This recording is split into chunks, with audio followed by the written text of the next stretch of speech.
Tem gente que passa a vida inteira esperando estar pronto e morre esperando. Eu quase fui uma dessas pessoas. Não foi um colapso dramático. Não foi uma perda enorme, uma doença, um acidente. Foi uma tarde comum de semana, daquelas que parecem iguais a todas as outras. Eu estava sentado na mesa da cozinha, com um café que já tinha esfriado, olhando para a tela do celular sem realmente ver nada. E de repente bateu uma clareza tão estranha, tão precisa, que me deixou paralisado por alguns segundos. Era como se tudo dentro de mim tivesse parado de brigar ao mesmo tempo. Os pensamentos, as dúvidas, aquela voz que fica repetindo que ainda não é hora. Tudo ficou quieto de uma vez só. E no meio desse silêncio, eu soube. Soube com uma certeza que não precisava de argumento, que não precisava de explicação. Era hora de dar aquele passo que eu vinha adiando faz tempo. Não amanhã, não quando eu tivesse mais dinheiro, mais experiência, mais coragem. Agora. E sabe o que eu fiz com essa clareza toda? Peguei o celular, abri o aplicativo de música e coloquei uma playlist para tocar. Parece ridículo falar assim, né? Mas é exatamente isso que aconteceu. Eu senti o sinal mais claro que já tinha sentido na vida e escolhi desviar o olhar. Não porque eu fosse fraco, não porque eu fosse burro, mas porque aquela clareza era quieta demais, sabe? Não tinha urgência, não tinha adrenalina, não tinha aquela sensação de coração acelerado que a gente aprendeu a associar com os momentos importantes. Era só uma certeza tranquila, assentada, como quem simplesmente sabe que o sol vai nascer amanhã. E o meu cérebro, treinado a vida inteira para desconfiar do que parece fácil demais, interpretou aquela paz como sinal de que talvez não fosse tão importante assim. Eu passei os dias seguintes como se nada tivesse acontecido. Acordava, tomava café, resolvia as coisas do dia a dia, dormia. Por fora, tudo normal. Por dentro,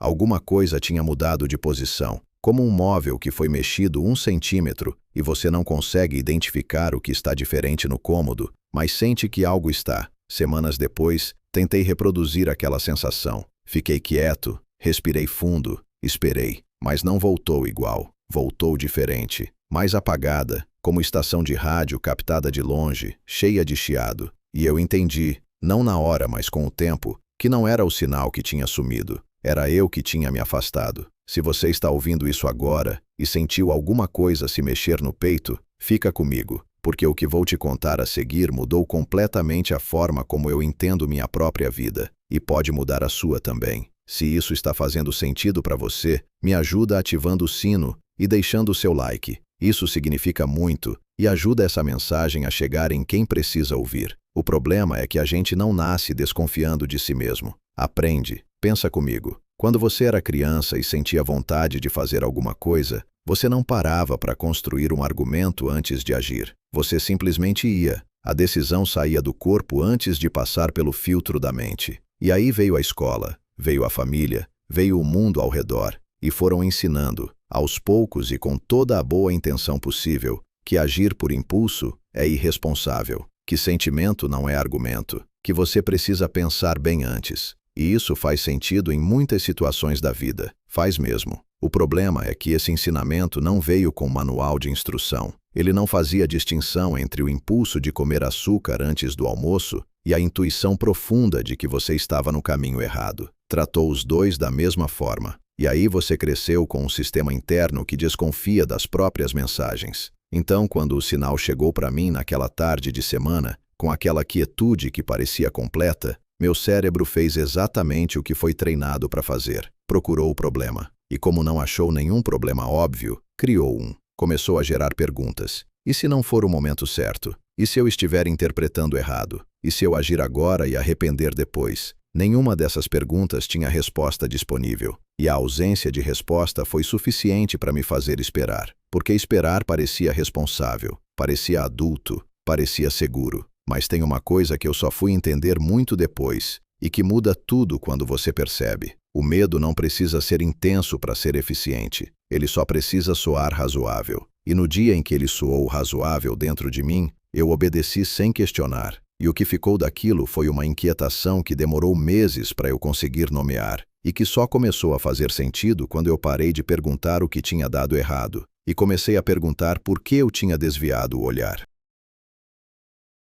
Tenho uma memória que eu carrego desde os meus 16 anos e que demorou mais de uma década para eu entender o que ela significava. Era uma tarde de sábado. Eu estava no quintal de casa, sentado no chão encostado na parede, olhando para o céu que estava nublado, mas não fechado, daquele jeito que parece que o sol está tentando aparecer, mas ainda não decidiu. E eu tive uma certeza, não sobre o que queria fazer da vida, não sobre carreira, não sobre nada concreto assim. Era uma certeza mais funda do que isso. Era a sensação de que eu sabia quem eu era, de verdade, sem precisar provar para ninguém, sem precisar de validação, sem precisar de contexto. Por uns 2 ou 3 minutos, eu me senti completamente inteiro, cada parte de mim no lugar certo, funcionando junto, como quando uma música acerta o tempo certinho e você sente aquilo na coluna. E aí minha mãe abriu a janela e perguntou se eu ia jantar. Eu entrei, e aquela sensação foi embora como fumaça quando abre a porta. Passei anos achando que aquilo tinha sido coisa da cabeça de adolescente. Uma ilusão bonita, dessas que a gente descarta porque não tem utilidade prática. Mas o corpo não descartou. O corpo guardou aquilo como parâmetro. E toda vez que eu me afastava demais de quem eu era, toda vez que eu tomava uma decisão por medo em vez de por clareza, aparecia uma tensão muscular no ombro direito que eu não sabia explicar. Fui ao médico, fiz exame, estava tudo bem. A tensão não era física, era a memória do alinhamento cobrando passagem. Isso que eu te conto agora não é metáfora, é literalmente o que aconteceu. E quando eu finalmente conectei os pontos, entendi que aquela tarde de sábado aos 16 anos não era nostalgia, era referência. Era o meu sistema interno dizendo, olha, você já esteve aqui antes, você já sabe como isso sente. Então para de fingir que não reconhece quando o sinal aparece de novo. E o sinal tinha aparecido de novo naquela tarde da cozinha, com o café esfriando e o celular na mão. E eu tinha desviado, de novo. O que eu não sabia ainda era por que esse padrão se repetia. E essa resposta veio de um jeito que eu não esperava. Agora presta atenção porque essa parte é onde a maioria das pessoas para de ouvir, justamente quando deveria ouvir mais. Você já reparou que a sua vida pode estar completamente funcional e ainda assim parecer que falta alguma coisa que você não consegue nomear? Não é tristeza, não é crise, é mais sutil do que isso. É uma sensação de que você está cumprindo um roteiro que faz sentido no papel, mas que não tem a sua assinatura de verdade. Você acorda, resolve, entrega, repete. As contas estão pagas. As pessoas ao redor estão satisfeitas. Você está fazendo tudo certo. Mas em algum momento do dia, geralmente à noite, quando fica quieto, bate aquela inquietação esquisita. Como se alguma coisa dentro de você estivesse esperando ser chamada e o chamado não estivesse vindo. Eu vivi assim, por mais de 3 anos depois daquela tarde na cozinha. Não era infelicidade, era incompletude. E a diferença entre as duas é que infelicidade você identifica, nomeia e vai atrás de resolver. Incompletude você sente, mas não sabe o que fazer com ela. Então você tenta preencher com o que está disponível. Mais trabalho, mais distração, mais compromisso, mais barulho. E o barulho ajuda a não ouvir o que está tentando falar. O problema é que o que estava tentando falar não desistia. Ele voltava toda vez que eu ficava no trânsito parado por tempo demais. Voltava no cheiro de chuva depois de uma tarde de calor, daquele cheiro de terra molhada que desacelera tudo. Voltava em conversas que chegavam num ponto de honestidade que eu não estava esperando. E cada vez que voltava, trazia junto aquela mesma pergunta que eu ia adiando de encarar. Quando foi que você parou de viver no seu próprio ritmo? Não era acusação, era pergunta de verdade. E perguntas de verdade incomodam de um jeito diferente das perguntas que a gente faz para parecer que está refletindo. Essas ficam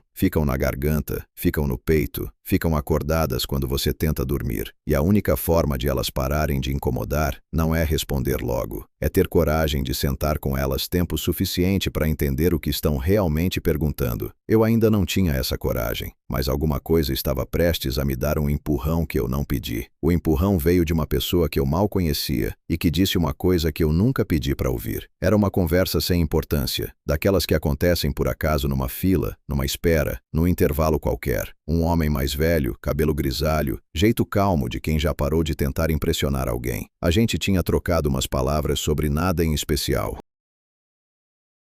E de repente, sem contexto, sem aquecimento, ele virou para mim e disse: "Você tem cara de quem sabe exatamente o que precisa fazer e fica arrumando desculpa para não fazer." Eu ri, fingi que era uma brincadeira, mas aquilo ficou enfiado no peito o resto do dia, como um cisco no olho que você não consegue tirar. porque era verdade. E verdade dita sem cerimônia tem um peso diferente de verdade descoberta aos poucos. Ela não dá tempo de se preparar, ela só chega e fica. E eu fui embora dali pensando nessa frase e percebendo que ela não tinha nada de misteriosa. Era simples demais para ser ignorada. E justamente por ser simples demais, eu tinha passado anos sem enxergar. A gente acha que os bloqueios são complicados, profundos, cheios de camadas que precisam de análise, mas a maioria deles é só isso. Uma história que a gente conta para si mesmo para não precisar agir. E a história muda de forma, muda de argumento, muda de personagem, mas a função é sempre a mesma: adiar. Eu tinha aprendido a adiar de um jeito muito específico. Não procrastinava as coisas pequenas. Essas eu resolvia rápido. Procrastinava as coisas que importavam de verdade, as que tinham o meu nome de verdade escrito nelas. E o mecanismo era sempre o mesmo. Eu sentia o chamado, reconhecia, e imediatamente o meu cérebro abria um arquivo de objeções. Não era irracional, era cirúrgico. Cada objeção era válida o suficiente para segurar a decisão por mais um dia. E um dia virava uma semana, e uma semana virava um mês, e o mês virava aquela inquietação noturna que eu já te descrevi antes. O problema não era falta de coragem, era excesso de explicação. Eu explicava demais. Precisava entender tudo antes de mover um passo. E entendimento total nunca chega antes da ação. Ele chega durante, às vezes só depois. Mas eu exigia a clareza completa como condição para começar. E aí ficava esperando uma clareza que só existia do outro lado do movimento que eu me recusava a fazer. E nisso o homem da fila tinha razão. Eu sabia o que precisava fazer e ficava arrumando desculpa. O que mudou depois daquele dia não foi uma virada dramática, não foi uma decisão épica. Foi uma pergunta diferente que eu comecei a me fazer. Em vez de perguntar se era o momento certo, comecei a perguntar de onde vinha a vontade de esperar. E essa troca de pergunta parece pequena, mas é a diferença entre investigar o caminho e investigar o que está te segurando no lugar. E o que eu encontrei quando comecei a investigar de verdade não era o que eu esperava. O que me segurava não era medo do que podia dar errado. Era medo do que ia mudar se desse certo. Aqui a maioria das pessoas para, porque isso não faz sentido na primeira escuta. Como alguém pode ter medo de dar certo? Mas faz todo sentido quando você entende o que dar certo significa na prática. Significa virar uma versão de você que ainda não existe. Significa abandonar a identidade que você construiu com muito esforço ao longo dos anos. E essa identidade, por mais limitante que seja, é familiar. É sua. Você sabe como se mover dentro dela. Você sabe o que esperar dela. A versão nova é território sem mapa. E território sem mapa ativa o mesmo sistema que foi ativado quando você era criança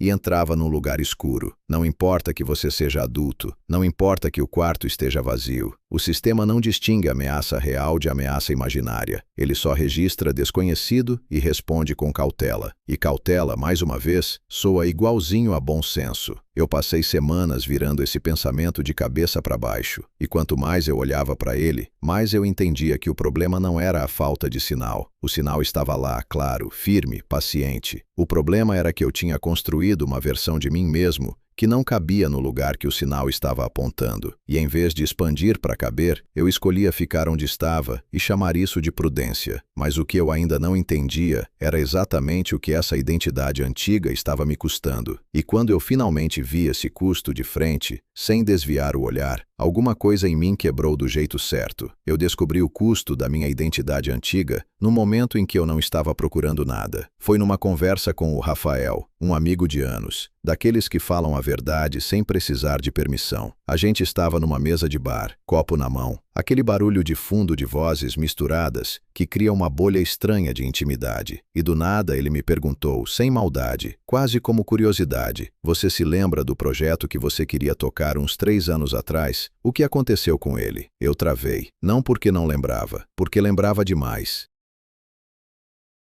E a resposta que eu ia dar, que eu tinha muita coisa acontecendo, que não era o momento certo, que eu precisava me organizar melhor, saiu diferente do que eu planejei. Saiu torta. Saiu com uma pausa no meio que disse mais do que as palavras. E o Rafael não precisou comentar nada. Ele só balançou a cabeça levemente, deu um gole no copo e mudou de assunto. E eu fiquei sentado ali com aquela pausa ecoando dentro de mim. Porque em 3 anos, enquanto eu esperava o momento certo, eu tinha mudado. Tinha crescido em algumas coisas, amadurecido em outras. outras, mas aquele projeto, aquela coisa específica que tinha o meu nome de verdade escrito nela, estava exatamente onde eu tinha deixado, parada, esperando. E eu tinha passado 3 anos me tornando uma pessoa mais preparada para fazer uma coisa que eu continuava não fazendo. Isso é o custo que eu não via. Não era tempo perdido no sentido dramático. Era energia investida em preparo que nunca virava prática. Era como afiar uma faca todos os dias, sem nunca usá-la para cortar nada. E sabe o que dói mais nessa imagem? A faca estava afiada faz tempo. Eu continuava afiando porque afiar parecia produtivo, parecia responsável, parecia que eu estava me movendo, mas era só movimento circular, bonito por fora, vazio por dentro. Eu fui para casa naquela noite com uma clareza desconfortável. Não a clareza suave daquele sábado aos 16 anos, nem a clareza quieta da tarde na cozinha. Era uma clareza áspera, daquelas que coçam, que não deixam você se ajeitar em nenhuma posição confortável. E eu não tentei fugir dela dessa vez. Fiquei quieto com ela, respirei fundo e deixei ela fazer o que precisava fazer. E o que ela fez foi simples. Me mostrou que eu tinha construído uma identidade inteira em cima de estar me preparando. Eu era a pessoa que estava quase lá, que estava chegando, que estava acumulando o suficiente para um dia agir. E essa identidade tinha me servido bem por um tempo. Tinha me protegido de riscos reais enquanto eu desenvolvia o que precisava desenvolver. Mas tinha virado uma armadilha confortável, porque enquanto eu estava chegando, eu nunca precisava enfrentar o que acontecia depois de chegar. Mas aqui vem a parte que eu precisei de mais tempo para digerir. O sinal que eu tinha ignorado naquela tarde na cozinha não tinha desaparecido porque o universo tinha desistido de mim. Tinha ficado mais fraco porque eu tinha desviado a atenção. E atenção, eu aprendi da forma mais lenta possível. Não é só o que você olha, é o que você escolhe perceber. É o que você permite que chegue até você sem imediatamente filtrar com o que já acredita ser verdade. Eu tinha um filtro muito bem calibrado, e esse filtro bloqueava tudo que ameaçava a narrativa de que eu ainda não estava pronto. Cada vez que o sinal voltava, chegava um pouquinho diferente, não com a mesma clareza da primeira vez, mas com a mesma direção. E eu recebia, processava e devolvia com uma resposta educada. Interessante, mas ainda não. Relevante, mas preciso pensar mais. Faz sentido, mas deixa eu primeiro resolver isso daqui. E o sinal esperava. Paciente como quem sabe que forçar não adianta. Mas paciência não é infinita no sentido que a gente quer que seja. Ela não significa que a oportunidade fica te esperando do mesmo jeito para sempre. Significa que o convite continua aberto, mas a forma como ele chega vai mudando conforme você muda. E se você muda crescendo, o convite fica mais refinado. Se você muda endurecendo, o convite fica mais difícil de reconhecer. Eu tinha sorte de estar mudando na direção certa, mesmo que devagar, e foi exatamente essa mudança lenta que me colocou numa situação que eu nunca imaginei enfrentar e que finalmente quebrou o último pedaço da armadura que eu usava para me proteger de mim mesmo. A situação que quebrou minha armadura não foi dramática, foi um silêncio. Eu estava numa reunião simples, daquelas de alinhamento rápido, sala pequena, ar-condicionado alto demais, aquele cheiro de café velho que fica impregnado em ambiente fechado. E surgiu uma oportunidade no meio da conversa, não anunciada, não planejada. Só apareceu ali como aparece fruta madura na árvore quando você passa do lado sem estar procurando. Era exatamente o tipo de abertura que eu tinha imaginado em vários momentos ao longo daqueles 3 anos. O contexto certo, as pessoas certas, o assunto certo, tudo encaixado sem esforço. E eu fiquei quieto. Não porque não vi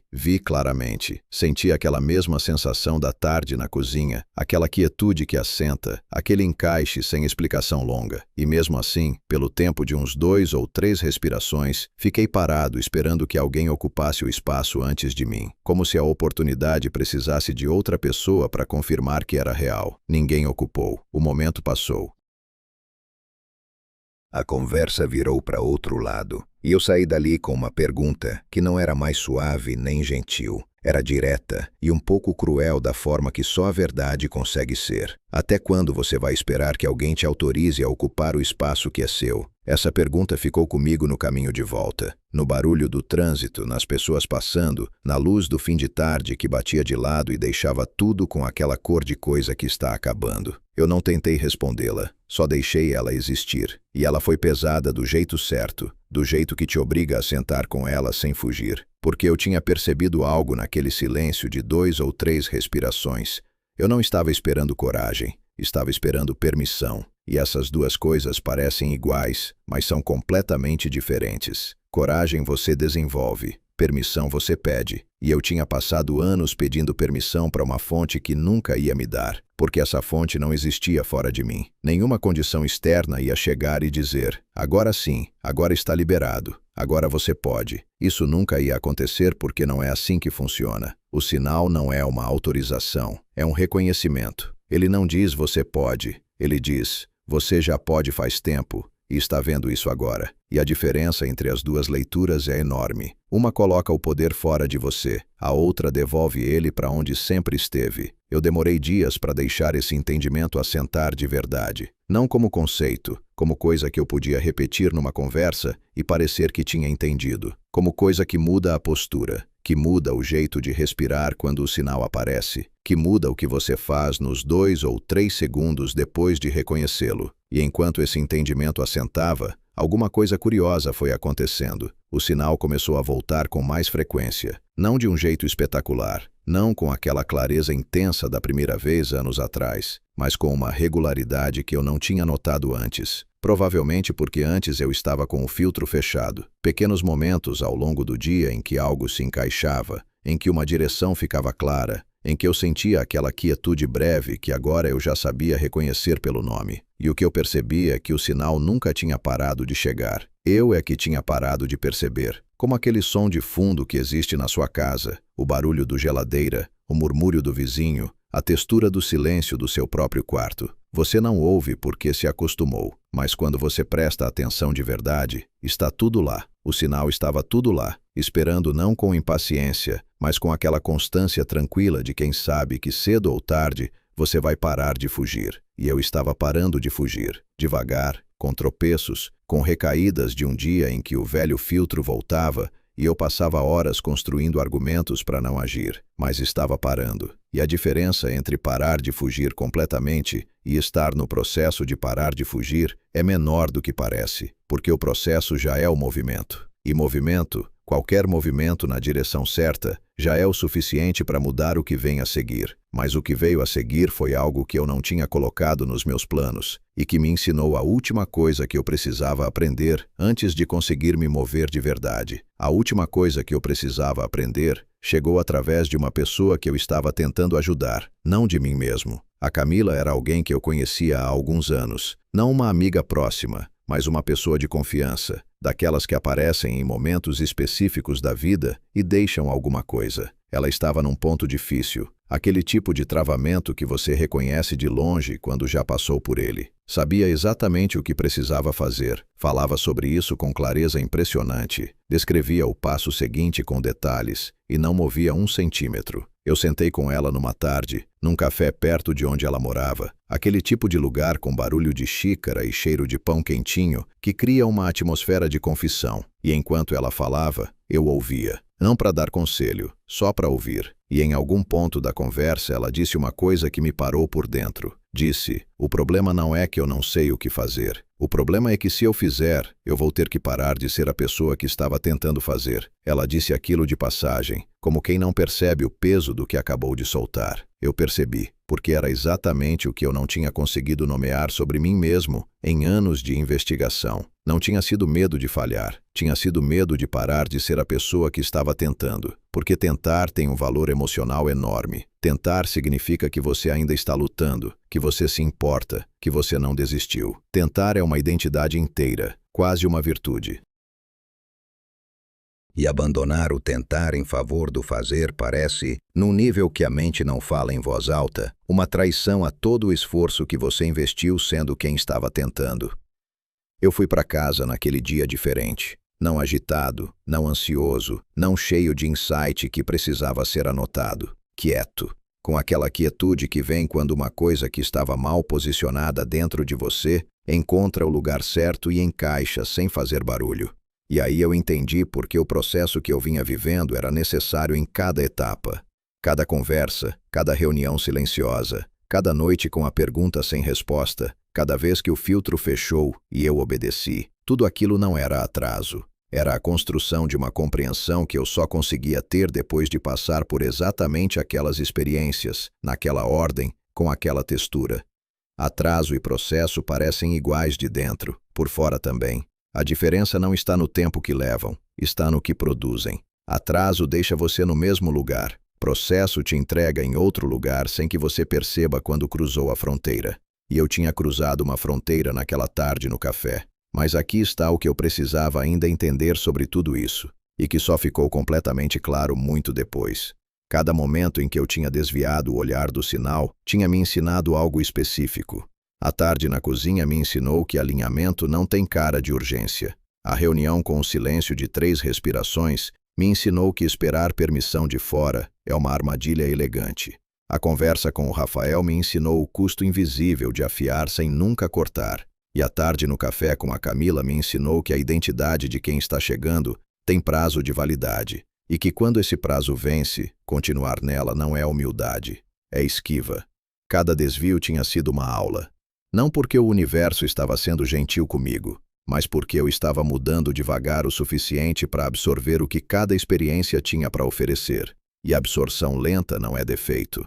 É como algumas coisas importantes funcionam.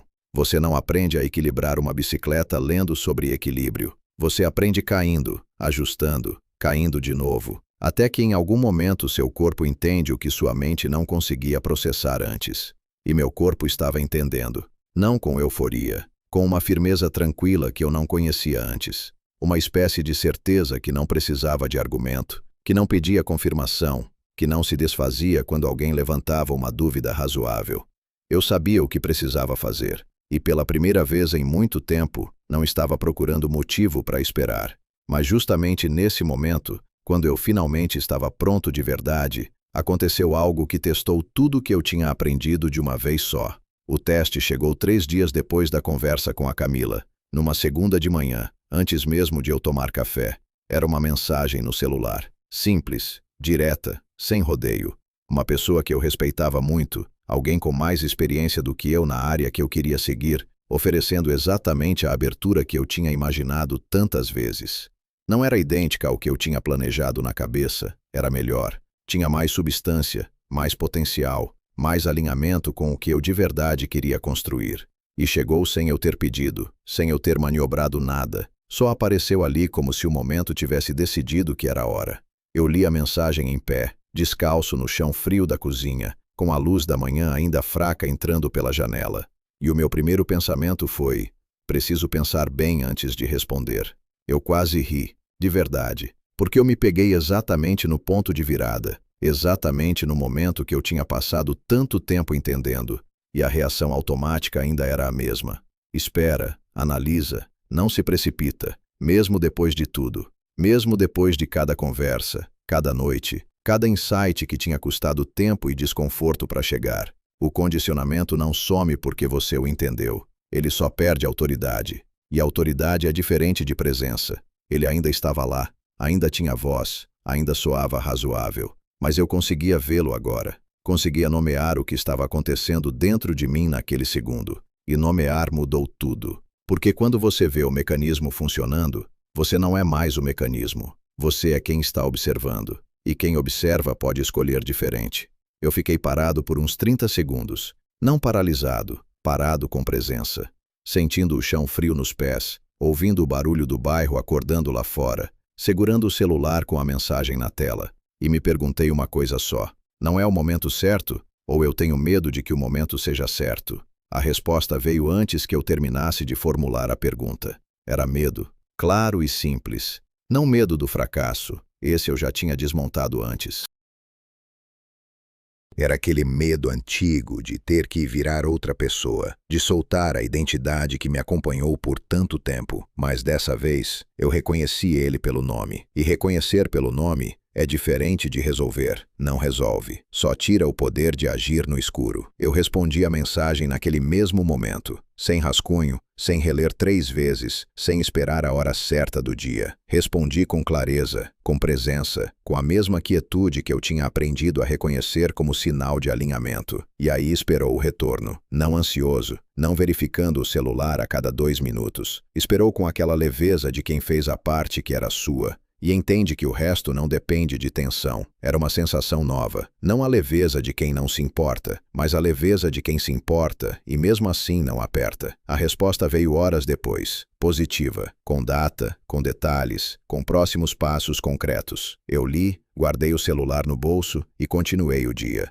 E esse continuar o dia sem celebração exagerada, sem precisar ligar para alguém para validar o que tinha acontecido, sem precisar transformar o momento em narrativa imediata, foi talvez a parte mais significativa de tudo, porque mostrou que eu tinha mudado de lugar de verdade, não de circunstância, de lugar interno. Mas o que aconteceu nos dias seguintes foi onde a história ficou interessante de verdade, porque agir uma vez é uma coisa, sustentar o movimento depois que a adrenalina da novidade passa é outra completamente diferente. E foi exatamente aí que o padrão tentou voltar pela porta dos fundos, porque o condicionamento é inteligente. Quando a porta da frente está fechada, ele tenta a janela. Quando a janela está fechada, ele tenta o telhado. Não com barulho, com sutileza. E sutileza numa hora de movimento real é mais perigosa do que bloqueio numa hora de inércia. Eu estava prestes a descobrir de que forma específica ele tentaria entrar. O condicionamento voltou pela janela dos fundos, exatamente como eu tinha previsto, só que eu não reconheci na hora. Nos primeiros dias depois que eu respondi aquela mensagem e dei o passo, tudo fluiu com uma naturalidade que eu não estava acostumado. As coisas se organizavam sem esforço excessivo, as conversas avançavam, o que eu precisava aparecia no momento certo, não de forma mágica, mas com aquela sincronicidade discreta de quando você está se movendo na direção certa e o ambiente responde. E eu estava presente, atento, funcionando bem. Aí chegou a primeira semana mais pesada. Não aconteceu nada de errado, nenhum obstáculo real, nenhum sinal de que a direção estava errada. Só o cansaço normal de quem está construindo algo novo com músculos que não estavam acostumados a ser usados dessa forma. E nesse cansaço, silencioso e razoável, o condicionamento encontrou a janela que estava procurando. Começou com uma pergunta interna pequena, quase inofensiva. Ser que eu estou indo rápido demais? Não era pânico, era dúvida elegante, do tipo que parece cuidado, do tipo que parece maturidade. Eu reconhecia a voz, mas dessa vez ela tinha trocado de roupa. Não estava usando o disfarce de bom senso que eu já sabia identificar. Estava usando o disfarce de autoconsciência. Estava soando como se eu estivesse sendo responsável por questionar o ritmo, por checar se estava indo bem, por não me deixar cegar pelo entusiasmo do início. E é aí que o condicionamento é mais perigoso, quando ele encontra um disfarce que você ainda não aprendeu a reconhecer. Eu passei 2 dias nessa dúvida sem perceber que era o padrão antigo em roupagem nova. Estava mais devagar, estava revisando coisas que já estavam bem, estava mentalmente refazendo decisões que já tinham sido tomadas com clareza. E a sensação não era de travamento, era de responsabilidade, o que a tornava praticamente invisível. Foi uma noite acordado às 3 da manhã que o reconhecimento veio. Eu estava deitado no escuro, teto acima, aquele silêncio de madrugada que amplifica tudo dentro da cabeça. E de repente percebi que os pensamentos que estavam circulando não tinham nenhuma informação nova. Eram os mesmos pensamentos de 2 dias atrás, ligeiramente reorganizados, chegando às mesmas perguntas sem resposta. E pensar em círculo é uma das assinaturas do condicionamento quando ele não consegue mais parar você na largada. Ele tenta pelo cansaço, tenta te fazer gastar energia revisando o que já foi decidido até você não ter mais energia para avançar. Eu me sentei na cama. Respirei fundo e me fiz a mesma pergunta que tinha me salvado na cozinha semanas antes. Isso é dúvida legítima ou é medo com outra roupa? A resposta veio com aquela clareza áspera que eu já conhecia. Era medo, bem vestido, bem articulado, cheio de boas intenções, mas medo. E eu fiz algo que nunca tinha feito antes nesse tipo de momento. Não tentei resolver. Não tentei convencer a mim mesmo de que estava tudo bem. Só reconheci em voz alta, no silêncio do quarto: olha, esse é o padrão. Ele voltou. Eu estou vendo. E não vou obedecer. Não foi heróico. Foi quase burocrático. Como assinar um documento que confirma algo que você já sabia. Mas funcionou, porque de manhã eu estava em movimento de novo, sem o peso dos 2 dias anteriores, sem precisar resolver cada dúvida antes de dar o próximo passo. E foi nesse momento que eu entendi algo sobre o processo que eu não tinha visto antes. Reconhecer o padrão não é o fim da história, é uma habilidade que você pratica. Igual equilibrar bicicleta, você não aprende uma vez e pronto. Você mantém o equilíbrio continuamente. com ajustes pequenos e constantes que com o tempo ficam automáticos. E quanto mais você pratica o reconhecimento, mais rápido ele acontece. Na cozinha demorou anos, na reunião demorou 3 respirações, na madrugada demorou 2 dias, na próxima vez talvez demore horas, e um dia talvez segundos. O padrão não some, você fica mais rápido do que ele, e essa velocidade, eu ia descobrir em breve, faz toda a diferença quando o sinal mais importante da sua vida aparece sem aviso. O sinal mais importante da minha vida apareceu numa manhã comum, sem nenhum aviso, sem nenhuma preparação, e eu quase perdi de novo por um motivo que eu nunca teria previsto. Não foi medo, não foi dúvida, não foi o condicionamento antigo tentando mais uma entrada pela janela dos fundos. Foi algo diferente, mais sutil e mais traiçoeiro do que tudo que eu tinha enfrentado antes. Foi a sensação de que eu já sabia demais sobre o meu próprio processo para ser pego de surpresa. Eu tinha aprendido a reconhecer o padrão, tinha aprendido a nomear o medo, tinha aprendido a diferença entre dúvida legítima e esquiva elegante. E esse aprendizado, que tinha me libertado de um ciclo de anos, estava tentando virar uma nova armadura. Porque quando você conhece bem o seu próprio mecanismo, existe um risco específico que aparece. Você começa a analisar a experiência em vez de vivê-la. Começa a observar o sinal de longe em vez de responder a ele de perto. E foi exatamente isso que aconteceu naquela manhã. O sinal chegou através de uma conversa inesperada com alguém que eu respeitava muito. Não uma mensagem dessa vez, uma conversa de verdade, olho no olho, num lugar simples, daqueles que não tem nada de especial, mas onde as palavras certas encontram o espaço certo para pousar. E no meio dessa conversa surgiu uma abertura diferente de tudo que tinha surgido antes. Não era uma oportunidade de negócio, não era uma porta profissional. Era um convite para um tipo de contribuição que eu nunca tinha considerado, mas que quando ouvi, encaixou com uma precisão que me tirou o ar por um segundo. E eu percebi que estava analisando. Estava de um passo atrás, observando a minha própria reação, monitorando se era o condicionamento ou se era clareza, verificando se a quietude que eu sentia era alinhamento ou era apenas cansaço de resistir. E nessa análise toda, estava deixando o momento passar pela minha frente, como quem assiste a um trem pela janela, sem subir. Foi a pessoa na minha frente que me trouxe de volta. Ela não disse nada sobre isso, só fez uma pausa natural na conversa e ficou me olhando com aquela paciência de quem não tem pressa, mas também não vai esperar para sempre. E nesse olhar eu me vi. Vi que tinha trocado uma armadura por outra, que o autoconhecimento, que era para ser ferramenta, estava virando escudo. E escudo é sempre sobre proteção, e proteção é sempre sobre medo. Eu respirei, larguei a análise e respondi ao que estava sendo oferecido com a mesma presença simples que eu tinha usado naquela manhã de celular na cozinha fria. Sem rascunho, sem revisão, com a voz inteira. E a conversa avançou para um lugar que eu não teria chegado se tivesse ficado analisando mais 30 segundos. Nas semanas que se seguiram, eu comecei a entender o que tinha mudado de verdade. Não a circunstância, não a oportunidade, não o ambiente externo. A minha relação com o momento presente. Eu parei de tratar cada sinal como um teste que eu precisava passar e comecei a tratá-lo como uma conversa que eu precisava ter. E conversa exige presença dos dois lados. Exige que você esteja lá de verdade, não monitorando a conversa de longe com um caderno de anotações na mão. E essa mudança pequena, quase invisível por fora, produziu resultados que eu não consigo atribuir a esforço nem a planejamento.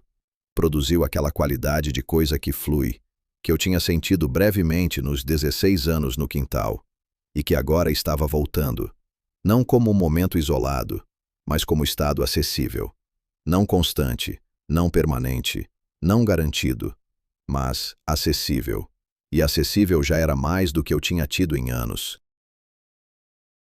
Olha onde eu estava agora, comparado com aquela tarde na cozinha. Não em termos de conquista, de resultado, de posição, em termos de como eu habitava a minha própria vida. Antes eu morava nela de forma provisional, sempre com uma mala meio arrumada, sempre com a sensação de que o lugar de verdade estava um pouco mais para frente. Agora eu estava aqui, com o chão embaixo dos pés, com o momento presente como ponto de partida em vez de sala de espera. E foi nesse lugar que eu entendi a única coisa que eu precisava ter entendido desde o começo. Você não precisa estar pronto, você precisa estar presente. Pronto é uma condição que o futuro nunca entrega, porque quando você chega lá, o futuro já virou presente, e o pronto já virou outra coisa que você ainda não tem. Presente é o único lugar onde o sinal pode ser recebido, onde a escolha pode ser feita, onde a vida pode de fato acontecer. E a porta que você está evitando abrir não está esperando você reunir coragem suficiente. Ela está esperando você parar de fingir que não sabe onde está a maçaneta. Agora eu preciso te fazer uma pergunta, e quero que você responda com honestidade nos comentários. Não para mim, para você mesmo. Qual é a coisa que você sabe com clareza que precisa fazer, e que há quanto tempo você está esperando uma permissão que nunca vai vir de fora? Escreve nos comentários. Esse ato simples de nomear em voz alta já é o começo do movimento. Se essa história chegou até você de alguma forma, se em algum momento você reconheceu a si mesmo aqui, deixa o seu like e se inscreve no canal. Tem muito mais por vir.